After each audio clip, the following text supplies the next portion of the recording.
President of the United States and the first family made their way into the Comcast Center on the campus of the University of Maryland.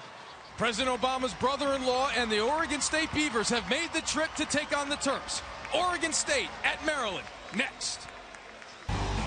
This is the ACC on ESPN, and tonight it's the ACC against the Pac-12 as the Terps welcome in the 1-1 Oregon State Beavers. And there is a look at President Barack Obama and the first family. His brother-in-law, Craig Robinson, the head coach of Oregon State, and once again, he has brought his Beavers into the neighborhood of the White House. Hello and welcome to College Park. I'm Eamon McEnany. Happy to be joined by Len Elmore. Andy Katz is with us here tonight as well. And Len, this is an important non-conference game for two programs looking to get back into the NCAA tournament, but just a little extra buzz as well. Yeah, well, heightened anticipation, heightened buzz, heightened security. You know the first family's here, but there are also two basketball teams here. We're looking to make strides as both haven't been to the postseason in a long while. Maryland in the home white, Oregon State in the road orange, and there is a look at Craig Robinson.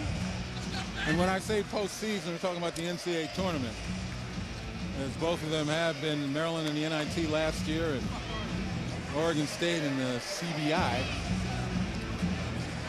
Our officials tonight, Carl Hess, Ray Natilli, and Tim Ebersol. Both teams come in with records of 1-1 after dropping their openers. Maryland coming off a win over Abilene Christian. Oregon State holding off Portland. It'll be Victor Robbins for Oregon State jumping up against Shaq Clear. And Oregon State wins the tip and goes to work first. Well, Maryland's starting out in man-to-man, and the one guy they have to pay attention to, Roberto Nelson, number 55 for Oregon State, being guarded by Nick Faust.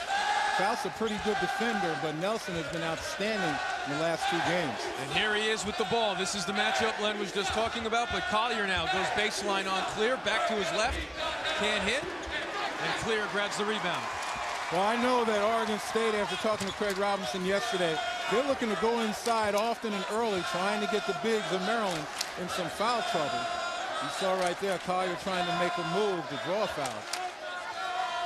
20 to shoot for the Terps. Knocked away and a turnover. This is Nelson attacking the rim, and the Beavers have the early lead. Well, out of the 2-3 zone that Oregon State was playing, you would think that Maryland would take a little more time and not be careless with the passes, but once again, the turnover bug continues to bite Maryland. Maryland averaging about 15 turnovers a game. That's what they averaged last year, and they wound up maybe 290-something as far as the turnovers are concerned in the NCAA rankings. Faust open in the corner. Can't hit. Barton with the rebound for Oregon State. Maryland's got to realize they're going to beat that zone inside out, not necessarily from the perimeter in. Barton loses it. Lehman up ahead to Faust. An errant pass, and Nelson lets it go out of bounds. Time now to take a look at our one-on-one in both teams with singular go-to guys. Yeah, I mean, if they're going to make any kind of dent in their schedule to get to the NCAA tournament, they're going to rely on the guys who do everything. Roberto Nelson has been spectacular. Des Wells, because he's had to play point guard, really hasn't had a focus on his offense. They need him offensively. Wells running the point as Nelson can't hit. Clear with another rebound because Seth Allen suffering a broken bone in his left foot at practice on October 29th. So it's kind of been patchwork at the point. Yeah, and I really think that that's taken an awful lot out of Des Wells, trying to focus not only on putting points on the board, but getting others involved. There's Smotrich, the transfer from Michigan. Faust changes his mind. Somehow that wasn't a violation, and he gets it back. Just like they practiced, Len. Yeah, that's what every coach practices. Throw it up in the air if you think you're going to walk. Quickly the other way, a block by Wells. You know what the name of this play is? Huh? Oops. Huh? Hey, you make it work any way you can. Yeah, you put a smile on your face anytime when that goes in. And here's a hold away from the ball on the inbounds. I think I'm required by the Broadcasters Union to ask you about freedom of movement and the new rules and the new emphasis, not the new rules, the new emphasis. Well, I tell you what, again, teams are looking to try to adjust. And if you look at the fouls, it's been called inconsistently, I think, or lack of calls. It's been inconsistent over the course of the season thus far. The first whistle was on Clear. That one was on Smotrich. And I think the NCAA, their officials in the administrative area who lord over these officials are imploring these guys to call what you see. And you got to call when a guy's hand is on another on the ball handle. You got to make that call. When you see arm bars or chipping of cutters through the middle, you got to make those calls. Vaughn Collier, the senior out of the Bronx in New York City, suspended for the first game of the year. Returned for a double-double in the win over Portland, but he misses both. Now Lehman, who's been a spark plug in the second half for the Terps so far.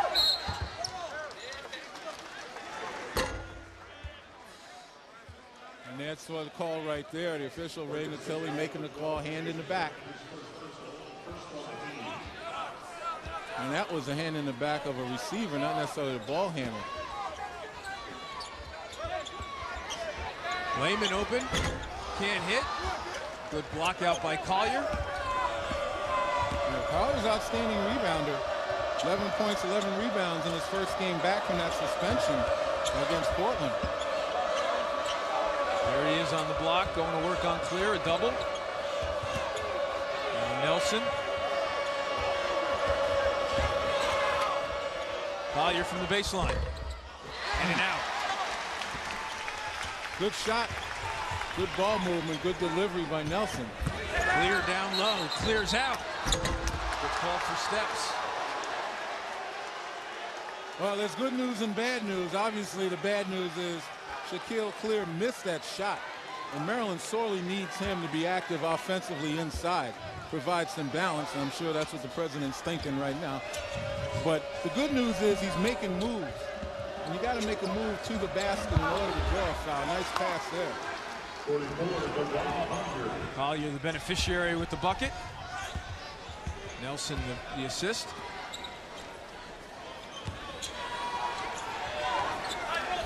Wells flashes to get open and shoots and hits. Excellent execution against the 2-3. That's the sweet spot right there at the free throw line and underneath.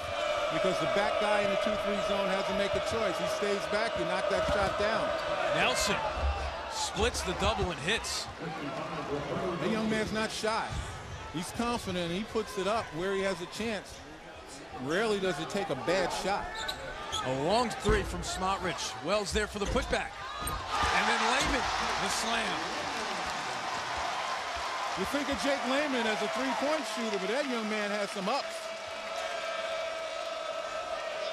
Came off the bench, and now he knocks it away. Wells loses it, and there's a whistle. All even at 6 early on in College Park. Welcome back to College Park. Eamon McEnany along with Len Elmore and Andy Katz. 15:50 left to play in the first half. Oregon State and Maryland tied at 6. And Len, in our open, we talked about both of these programs. Their fan base expects to be in the NCAA tournament, and you hear the term drought around them. We were even talking before the game. We were almost stunned that it's been so long since Oregon State has been in the NCAA tournament. Yeah, we're talking 1990. And, it's tough to get back on the beam, but I think Craig Robinson has them pointed in the right direction. The problem is last year, they had an opportunity to do some damage, but a couple of early season injuries, one to Angus Brandt, the other to Gomez, the big fella inside, 6'10", and it really set them back. They also, at the beginning of the season, they had to play without Jared Cunningham, a guy that they counted on because Cunningham opted to go to the NBA. This year, same thing. Missing a key cog in Eric Moreland, who was suspended 16 games for violation of team rules. So Nelson picks up the foul. Talk about Moreland's suspension last year, 73 blocks, setting a new school record. Yeah, he's one of the best shot blockers and defenders in the Pac-12. And certainly he keys their defense. So a very valuable player, got himself in trouble and not only hurt himself, but hurt his team. Both coaches going to the bench. Charles Mitchell has it now. He's out there for Maryland. Reed and Gomez out there for the Beavers. Mitchell has provided plenty of energy off the bench, maybe more importantly, rebounds and points. Now Smotrich with the shot clock down to 7, drives off the glass, and there's Mitchell cleaning up on cue. I'll tell you what, Charles Mitchell playing like a man possessed over the last couple of games, particularly scoring. That's not exactly what Maryland expected of him this early in the season, but he's done a terrific job, averaging 13 points a game. Nice pass inside, and Gomez hits. So Nelson came in with the reputation as a scorer, but now distributing here in the first half. Well, he leads his team in assists, 5 assists per game. I mean, that's what we mean about the do-everything kind of guy, averaging 30 points in these last 2 games coming into this one. 5 assists, 4 rebounds, shooting almost 50% from the field, 81% from the line. You'd say that Roberto Nelson does just about everything. There's Eric Moreland right there. Long, lean, excellent timing, outstanding rebound. He's second in the Pac-12 last year, but suspended for that number of games. So it won't be until conference play starts in the middle of that before he's able to get on the floor. And who knows whether or not Oregon State will be in the hole or not. So steps called on Reed. Roddy Peters, the freshman from Maryland, out there for Mark Turgeon. He has the ball right now.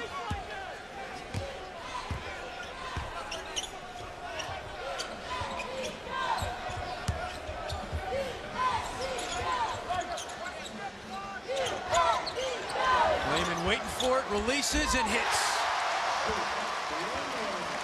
Jake Layman, the hot hand. 7 for 12 from beyond the arc this season thus far. You saw it in person last Friday night in Brooklyn. He really got Maryland going in that game against Connecticut. He certainly did on both ends of the floor. Solid defense and then able to knock down some shots. And Nelson again going to the hoop with force, draws the foul. Foul for Jake Layman, his first fourth on the team.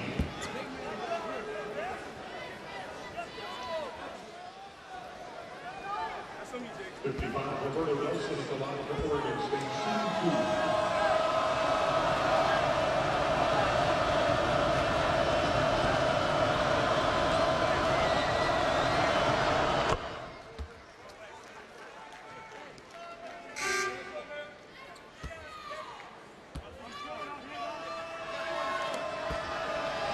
We welcome those of you who've enjoyed the stunner of Belmont over North Carolina. This is the ACC on ESPN. Maryland hosting Oregon State. Eamon McEnany along with Len Elmore and Andy Katz. And yes, the first family has made the trip from 1600 Pennsylvania Avenue. Barack Obama's brother-in-law, the First Lady's brother, Craig Robinson, the head coach, of course, of Oregon State. Not the first time the Beavers have made the trip to the Beltway. And for more on that story, we bring in Andy Katz. The key numbers here are 3, 4, 5, and 6. Oregon State's played in front of President Obama 3 times, and they're 3-0. This is the 4th time that President Obama has seen Oregon State in person. This is the 5th time they played a game in the Beltway, and the 6th time that they've been here in the area, because last year they did a community service project. Remember, in their first game, they played another team from the state of Maryland. That was Coppin State. They lost at home. Gladly, they would take a win over this team from the state of Maryland. They need this one badly. Back to you guys. All right, Andy, and far be it from me to say it's not a bad recruiting pitch to say come play at Oregon State and you get to go check out the White House. There's no question about it. You can only do that, though, for a couple more years. But in the end, I mean, you're sitting here thinking about it and absorbing that win by Belmont over North Carolina. And it's not surprising. Obviously, Belmont a couple years ago, 1 possession away from beating Duke in Cameron. But that's, you know, today's upset Saturday. Indiana State beats Notre Dame at Notre Dame. You know, mid-majors, so-called mid-majors cry about not being invited to play these teams, let alone those teams, so-called major teams, playing them at their place. But they keep winning like this, they're not going to get any more invitations. Just a tribute to the parity in college basketball. You'll love to see it. Unless you're Notre Dame or North Carolina. Unless you're Mike Bray or Roy Williams. That's right. So Shaq Clear back on the floor. Layman gets a break.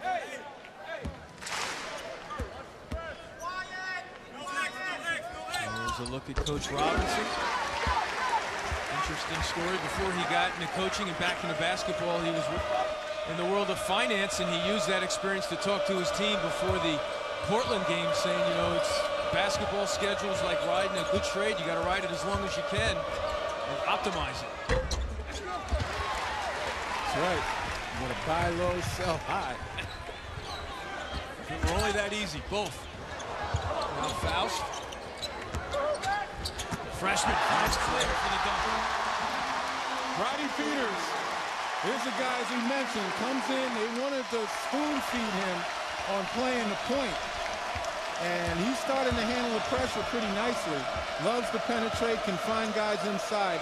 And most importantly, it frees up Des Wells to do what Des Wells does best, and that's put the ball in the basket. This is Hallis Cook, freshman out of St. Anthony's in Jersey City. Now Gomez drives, lefty layup, goes. Nice job. Big fella showing athleticism.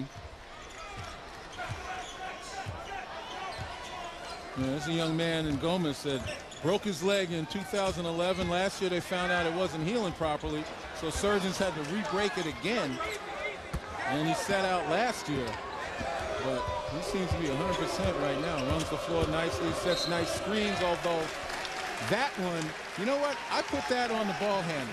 They practiced this screen and roll yesterday, all practice. You got to wait for the screener to set the screen before you move. Instead, it's a Beaver turnover, and the Terps have a 1-point lead. Well, yesterday at practice, Craig Robinson, they worked on screen and roll for a long time. Emphasis on having the screener be allowed to set the screen before the ball handler moves. And on that last play, the turnover, you know, they just forgot about what they learned in practice. So Wells and Peters in the backcourt for Maryland with Smotrich, Mitchell, and Clear.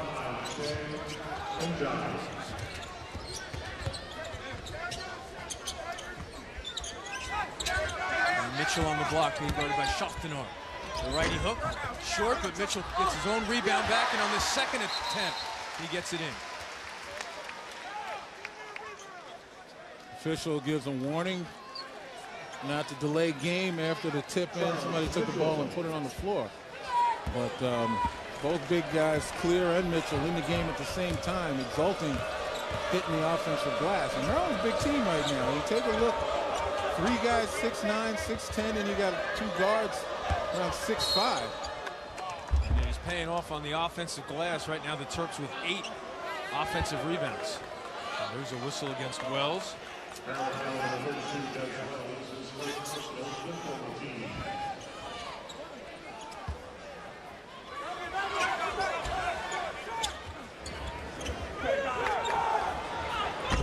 Schoftenor can't hit. Smotrich with the rebound. And we talked about Peters again being spoon-fed the point position. He's just doing a nice job right now of making sure everybody's in the right place and then delivering the ball where they can use it. A 3 by Smotrich opens up a 6-point Maryland lead.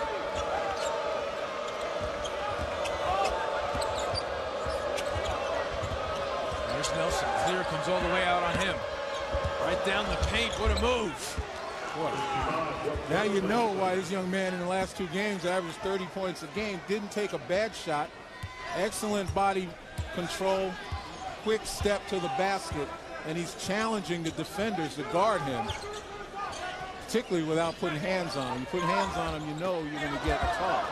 Bad pass there. Kind of a half-hearted alley-oop. Wasn't sure if it was there. Oregon State picked it off. Under 10 to play now. Cook to Reed. Reed got away with travel there. Nelson from the White House buries it.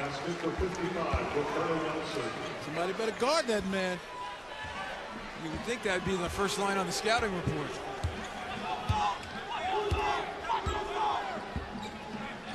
He has 11. The only player on the floor right now for Oregon State who has scored. Well, you take a look at Peters right there, using a high screen, forces the zone one way, and then delivers a nice jump shot for Smotrich. And then Nelson just weaves his way through the defense And here, stepping back, just terrific range.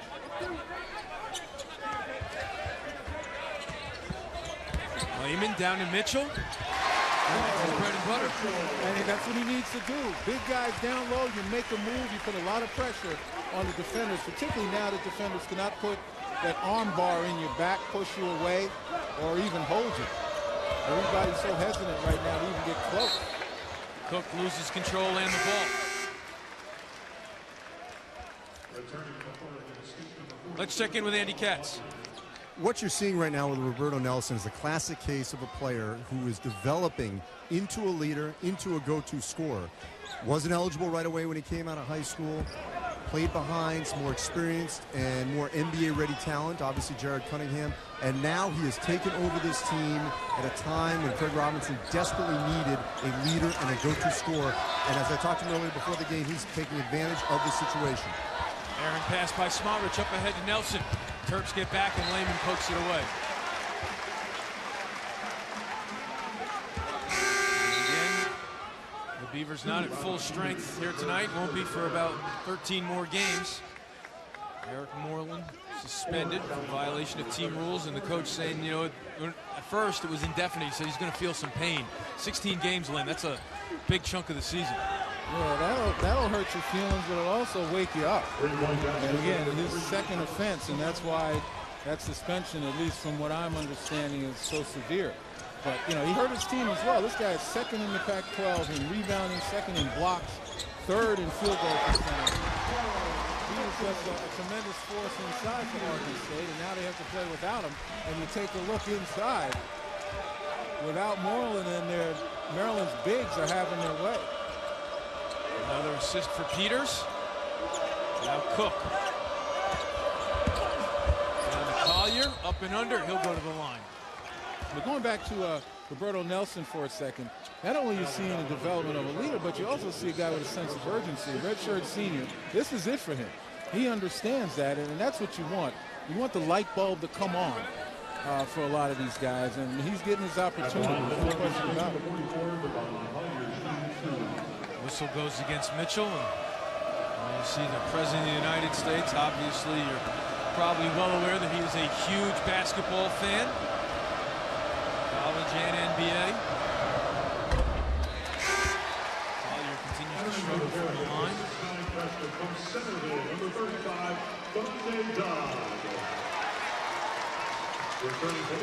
Let me ask you, Len, if this was back in your day and you were here playing at Cole Fieldhouse and the president came by, would you be able to focus? You'd take a peek at him? What would that be like? Well, unfortunately for us, the president was Nixon, so I probably would have focused on the floor and played the game.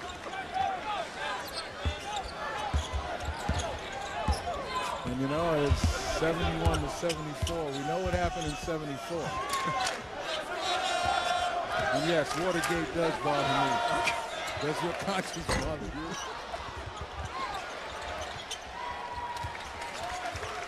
New shot clock for the Turks. Faust attacks. Good defense by Gomez. Now Collier.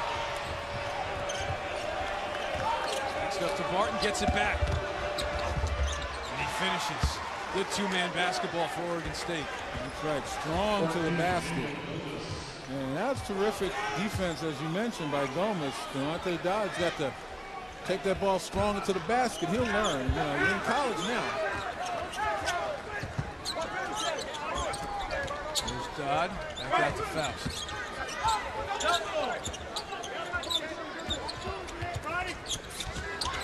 Dodd gets a second chance. He'll go to the line. Oregon State up by 1, but Maryland going to the line when we return to College Park. Welcome back to College Park. The Terps down by 1, 7 minutes left to play. We've been discussing Oregon State undermanned in the front court, but the Terps undermanned in the backcourt is Seth Allen breaking a bone in his left foot in October, not expecting him back until early January. And it just shows you the value of point guards, pure point guards in this day and age. You know, this game hasn't changed that much. You know, even back in our day, obviously point guard's very important. I played with one of the best there was in John Lucas.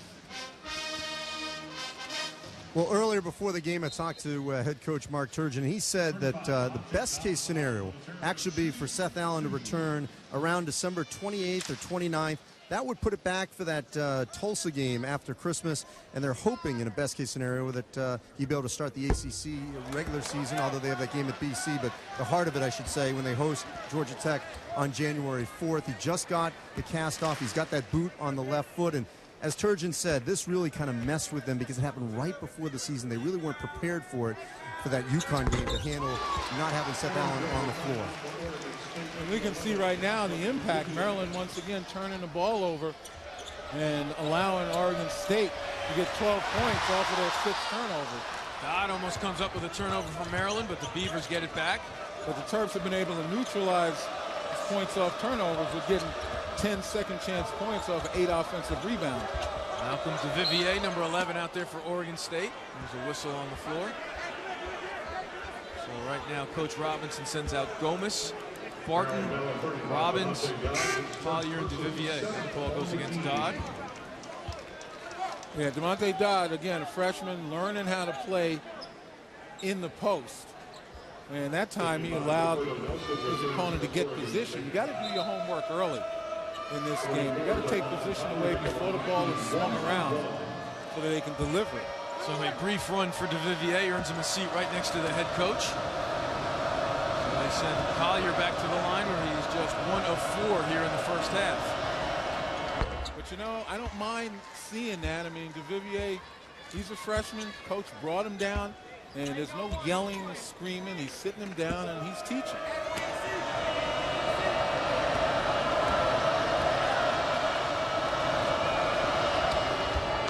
Collier's been a major factor here, and he now has 9.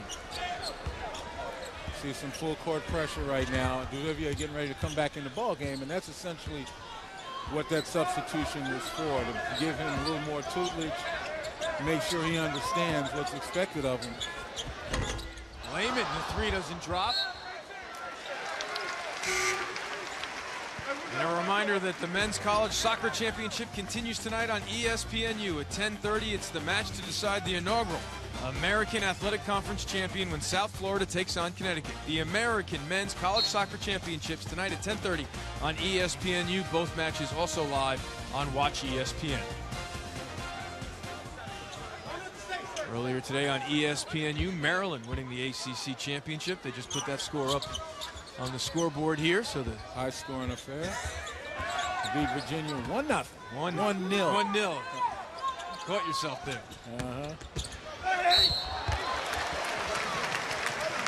So Smotrich will go to the line. And that's what Evan Smotrich brings to this team. You know, a certain level of calmness, experience. When he gets the ball inside, takes his time, ball fakes, gets the defenders in the air. You know, as a stretch 4, he's been able to knock down threes and really do what he's supposed to do, open the floor. And the pleasant surprise for Mark Turgeon is that he's been able to rebound very well, averaging about 7 rebounds a game coming into this, the 3rd game Maryland's played.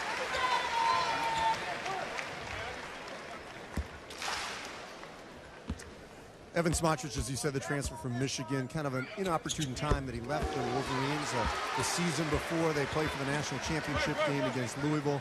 But he wanted to get in a better situation. Obviously, John Beilein had somewhat recruited over him, but this was a great situation for him to join Maryland at a time when he could sit out, get better, and obviously contribute in a more effective manner here this season. As Glenn knows, too many people are getting waivers these days. He actually did it the old-fashioned way. He sat out, improved his body and his game. Yeah, and you kind of admire that, too, simply because it was all about change of scenery and, you know, having the patience to do that. So many guys find ways, you know, around the corner, maybe push the rule a little bit to get that waiver. Robbins with the steal and finishes. Finish up the point on Smotrich. A good article recently in the Washington Post about him watching that championship game with his Maryland teammates, and really no regrets at all. You would think that, you know, you watch your former team go that far, but he said, as you pointed out, change of scenery, and, you know, he needed a better place for himself. And again, if John Beilein recruited over him, he might not have been playing at all. He might have been watching the same way he was watching with the Maryland teammate.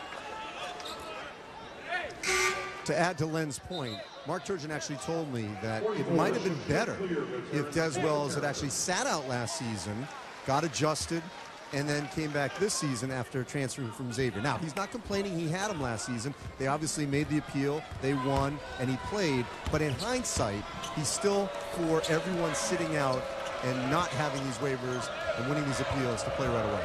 Yeah, it's all about chemistry. It's all about adjusting to the new personnel, the new system. Big block there. Wells. Faust wants the alley-oop, but Wells sends it back to Smotrich. And Collier just takes it away. It's a race to the hoop. Good hustle. It looks like it was Cook there. Excellent hustle by Hollis Cook. Never gave up on the play. And Smotrich, as much as we sung his praises, the cardinal sin is to put the ball over your head and allow the defender to get up in your grill. And now you got no place to put it, and they can easily take it away from you.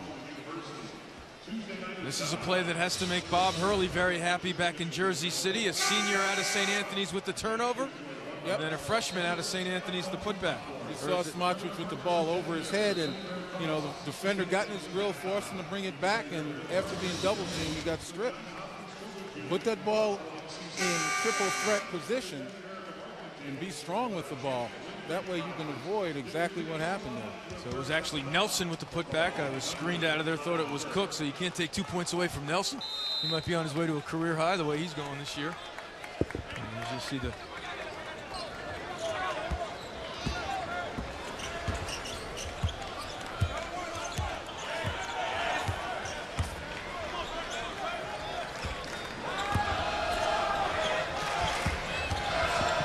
Wells, the long two. They call it a three. He was behind the arc. Maryland scores. It gives them a chance to try to apply some full court pressure. That was Tolkien. Wells now 2 for 6. Under 4.5. They weren't ready for the backdoor cut. Collier throws it away. Robbins kind of gave up on the cut.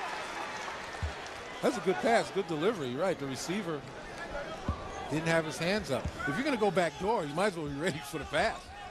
You know, not walk through the motions. Maryland with the ball down by 1. Wells in the paint. Can't finish. Gomez with the rebound. That was a hard screen set on one of the top defenders in the zone by Shaq Clear. That gave Wells that lane down the middle. Faust out on Nelson. Double from Clear, puts it on the floor. And he gets it for the Terps. One of the few poor decisions made by Roberto Nelson that time, forcing the issue. Faust rejected. Numbers on the run out. Nelson, Wells gets back, no, and they do call foul. Nelson has been all over the place here tonight. When we return, Andy Katz will have more on the Beavers' trip to the White House yesterday. That's coming up when we return to College Park. All right, back here in College Park.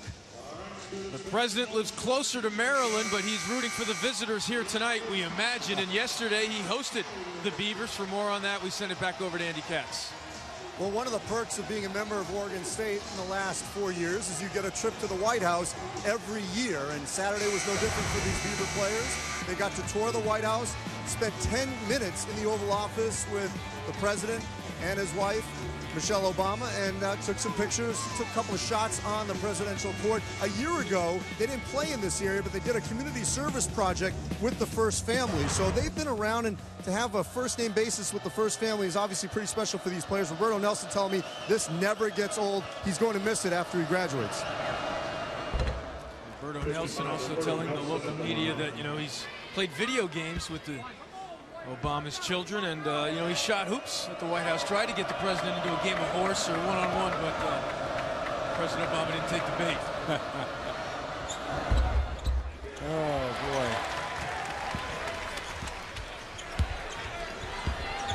So the Beavers up by 2 as Peters walks it up and goes high off the window for the hoop. Maryland using a high screen very nicely against the zone, creating space and lanes for drivers. Good hand. Good hustle. Peters keeps it himself and finishes with the left. Solid fundamentals that time. As Peters kind of backed the defender, got him on his heels, and he used the proper hand. He used to come here as a kid, watch Steve Blake and Ron Dixon. Now he has a chance to shine as a Terp himself. Beavers get free. That's Njai with the bucket. Speaking of fundamentals, that was excellent right there. Njai just drop step to the basket again, using his left hand. I think a lot of that had to do with, getting more and more tutelage on the college level. Clear knocks it out of bounds, so it'll be Oregon State ball. I'll tell you what, I'm not a fan of, preseason publicity that's been heaped upon all of these guys, but when they start to play and they live up to it, more power to them. They deserve it. They just don't like to see the pressure placed on them prior to them actually playing. The expectations are far beyond, in many cases, what they'll ever be able to succeed. Like when you hear people compare Andrew Wiggins' impact on Kansas to Wilt Chamberlain's impact, that is wholly unfair. Andrew Wiggins is a great player and will be a great player, but sometimes people get carried away. Just a little bit. So Collier now in double digits with Nelson after the 2 free throws. Oregon State back on top. Jonathan Graham gets blocked. The transfer out of Penn State. Son of Ernest Graham, a Maryland player from the past who still holds a single-game scoring record. I think it's like 44 points. Against NC State. Layman short on the 3. Collier can't grab the rebound. Smotrich gets it back. He played for the same coach I played with, Lefty Driesell. I didn't think anybody could get that many shots in that system. And we still won. Well, that's that old line about your rivals down in Chapel Hill, right? The only guy who could keep Michael Jordan under 20 was Dean Smith. Yeah, you're right about that. And it takes a keen eye to recognize that superior talent when that happens.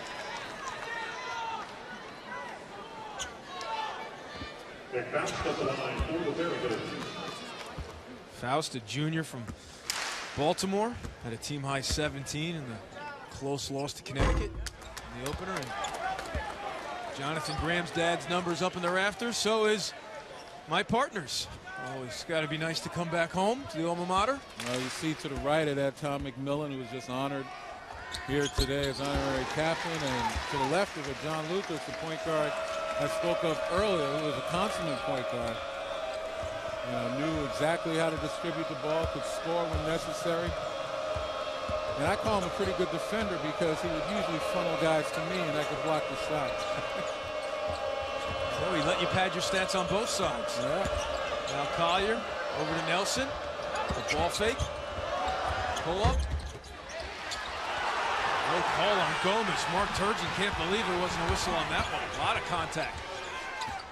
Layman puts it on the floor. That shows he can do more than just hit the open 3. That's an athlete right there, folks. Fundamentally sound with the ball fake. Got the defenders to raise up. And once you raise up, center of gravity is too high to move laterally quick enough. Nelson splits and draws the whistle. Maryland down number 1, Evan Smotrich, who's second personal, 10th of the team. Take a look at the pump fake right there. Defender gets off his feet. Backline defender too far under the basket to really be able to provide any help. And Jake Layman right there with a picture-perfect ball fake, take it to the rim. He had 19 points in the win over Abilene Christian, despite not starting due to a deep thigh bruise. And when we speak of fundamentals, that's a great example of understanding how to play the game, but also having something upon which you can build. If Jake Layman is doing that as a sophomore, I'd love to see what he's going to be doing as a senior. His ability to knock down threes, his athleticism. He's got no limit to what he's going to be able to do, particularly with that size at 6'8". All right, so Varun Ram checks in for Maryland. Jamal Reed, excuse me, in for Oregon State. Final minute of play here in the first half. Now, you tell you what, with all this hubbub about the first family being here and the excitement, I think a lot of people forgot about the fact this is going to be a pretty good game, and it is. Peters too strong on the hoop. Oregon State ball, about a 7-second difference between the game clock and the shot clock. Two pretty equally matched teams have different strengths, been able to go to those strengths, and that's why this game is as tight as it is. Oregon State up 1. Lehman can't come up with the steal, but Oregon State turns it over anyway. Gomez says, my bad. Maybe one dribble too many out of the big fella. 10th turnover in the half. When the big fellas try to imitate point guards, if they don't succeed, you're darn right it's their fault. Is that what John Lucas said back in the day? Came, grabbed the ball out of your hands and said, Len, I'll do it. I'll take care of that. He never had to worry about that. It was the outlet pass, and hopefully all I had to do was get to half court, watch him lay it up. So Maryland can hold for 1 if it wants to. Take a lead into the locker room. And it's a good opportunity again to execute. They had 2 chances to beat UConn down the stretch, and last shot as far as regulation is concerned. And they gave it to Des Wells, and Wells created a couple of good shots, but might have been able to get better shots. This is the way to work on those right now. Smotrich under 5. No, now there is a whistle. And there's your execution. Exactly. Wells was the decoy. Smotrich got it, found an opening, and he made an aggressive move to the basket. Didn't settle for a jumper.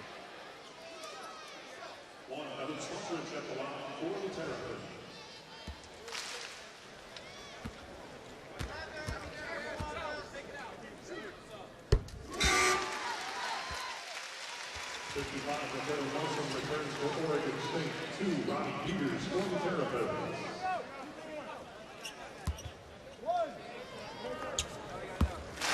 So Wells go to the bench to make sure he doesn't pick up a foul in the final 3 seconds of the half.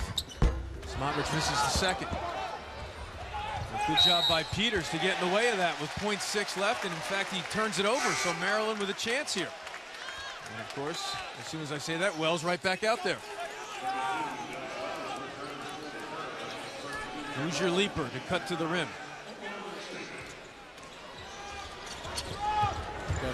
Good if it goes.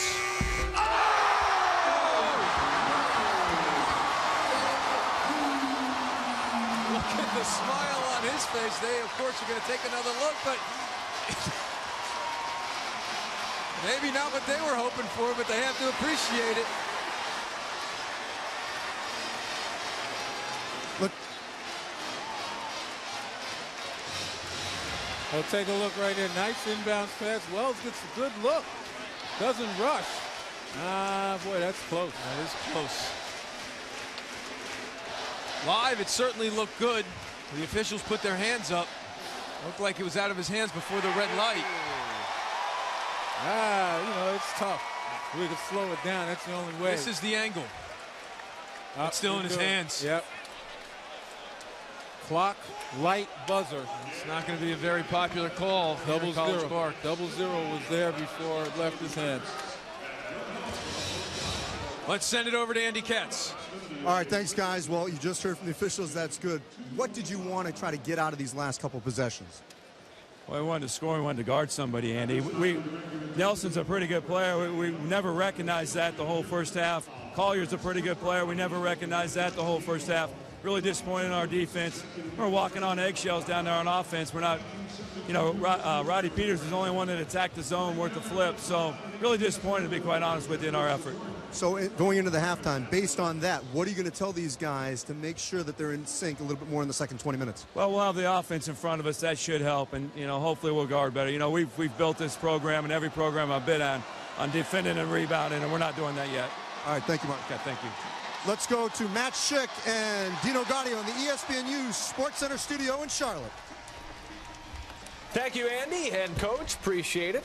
We are at halftime. Looks like they're keeping the points. Dino, didn't look like that basket should have counted. There was no question the ball was still in his hands. So Let's see if they clean that up before they come out for the second half. We shall keep you posted on that. Des Wells at the end of the first half. They count it.